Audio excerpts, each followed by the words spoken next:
मैं दोबारा आज याद करा देता हूं कि हमारे देश में अनेक धर्म हैं, हमारे देश में अनेक ग्रंथ हैं, हमारे देश में अनेक पैगंबर हैं, लेकिन अगर शासन का ग्रंथ है तो शासन का ग्रंथ एक है, वो ये संविधान है।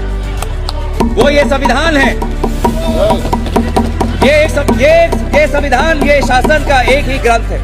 धर्म के अनेक ग्रंथ हैं, हिंदू धर्म में अनेक वेद हैं, हिंदू धर्म में अनेक उपनिषद है, लेकिन भारत के लोगों ने शासन के लिए एक ही ग्रंथ को चुना है, वो इस संविधान को है। और इस संविधान के संरक्षण में आज मैं दोबारा कहना चाहूंगा कि राम राज्य इतनी कटुता क्यों सर, इतनी कटुता क्यों? जय श्री राम कहते हुए इतनी कटुता क्यों?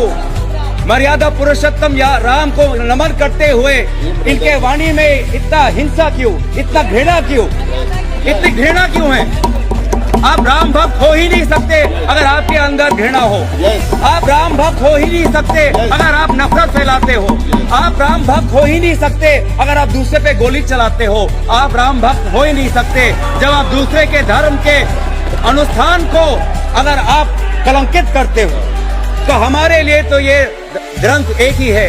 इस ग्रंथ में लिखा है, हम भारत के लोग भारत को एक संपूर्ण प्रभुत्व, संपन्न समाजवादी, पंथ निरपेक्ष, लोकतंत्रात्मक गणराज्य बनाने के लिए तथा उसके समस्त नागरिकों को सामाजिक, आर्थिक और राजनीतिक न्याय, विचार, अभिव्यक्ति, विश्वास, धर्म और उपासना की स्वतंत्रता। मैं दोबारा ये पढ़ना चाहूंगा क्योंकि कभी कभी आपके शब्दों से लगता है कि आप ये संविधान का डॉक्टर भीमराव अंबेडकर के मूल जो निर्देश थे वो ही भूल गए। मैं दोबारा पढ़ देता हूं ताकि, क्योंकि आपके अंदर इतनी घृणा है, तो क्योंकि आप पहली बार जब मैंने ये पढ़ा तो ये शब्द आपके हृदय के अंदर नहीं गया होगा। मैं दोबारा आपके लिए पढ़ देता हूं।